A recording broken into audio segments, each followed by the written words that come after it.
Hey guys, Andy here. I've got a new gaming mouse, which I thought I'd just show you what it is, I suppose. You can see there, what attracted me to it was the OLED display on the side and the tactile alerts I thought would be quite interesting. As you can see there, it kind of compulse at you. It can vibrate basically is the bottom line. You see there as well with the OLED display on the side, which you can personalize in the software we'll look at later. And it's generally quite a nicely packaged product. I didn't mention it's SteelSeries and it's called the Rival 700. I bought it on Amazon. I think I bought it at £69. It's already come down to 65, which is a little annoying, but anyway, quite expensive for a mouse. But then if you are a gamer, if you play a lot of games and it's important to you, then you want to have a good mouse. Here it is again, quite nicely packaged. We've got a safety. Well, actually, I don't know why there's a sticker over there. That's where the power goes in. There's nowhere to put weights in this one. So my last mouse, I think it was a Roccat. I'm fairly sure I could put different weights in to change the weight of the mouse. On the cable there, tells us where to download the software from.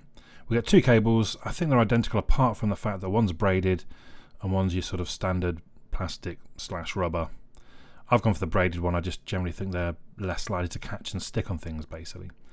So we're going to take the kind of warning or whatever that might be out of the way just to see how the cable's a little bit weird in some ways that you connect the cable yourself, but you press it into place, it kind of clicks into place, and I've not had any problems with that coming out while I've been playing, so that's fine, I guess. So at this point, I suppose let's plug it in. And you can see there the display lit up on the side. We've got some funky changing colour SteelSeries logo on the back, and the mouse wheel lit up as well. The buttons generally nice and clicky, surprisingly, but they're quite easy to click. So my Roccat was almost a little bit not hard to click, but you needed a bit more force than you do on this SteelSeries. The overall feel of the mouse very nice. You can see it's kind of a soft touch, rubberized back and front and sides. It's all very nice and grippy, and actually seemed to be a better fit to my hand.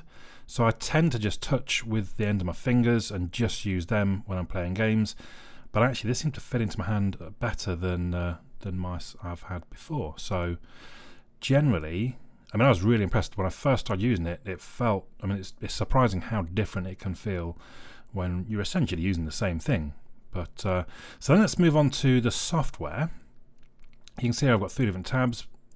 The middle one there being where you can kind of get software for games that you might play, but this is it, just those 10. So I'd hope that there might be some for Overwatch, because that's quite a big game, but nope, there isn't. You've got CSGO and Dota.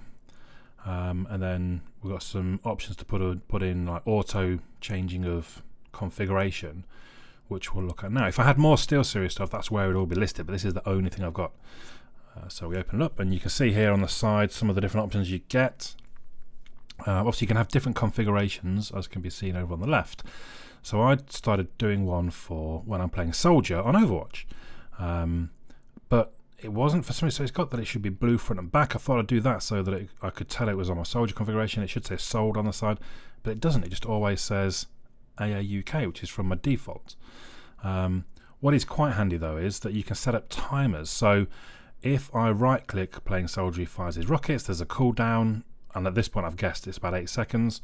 And if I press E, then he drops his heal, and there's a cooldown of about 10 seconds. And in this case, when my rockets are back ready to fire, I'm going to get a short vibration, and when my heal's ready to drop, I get a double vibration.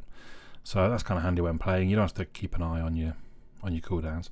You can record other macros and assign them to different keys, buttons and stuff. I'm not really that much of a power user, I suppose.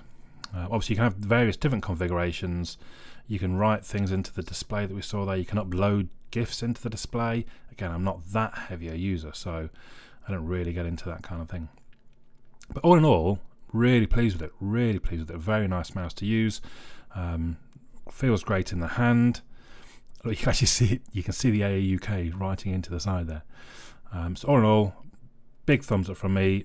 Really quite glad that I've used it instead of my Roccat. The only thing that I miss is on my Roccat I could press the mouse wheel left and right, which was great when I was browsing websites or mainly using TweetDeck. I've got lots of lists which I scroll left and right across, and I can't do that on the SteelSeries.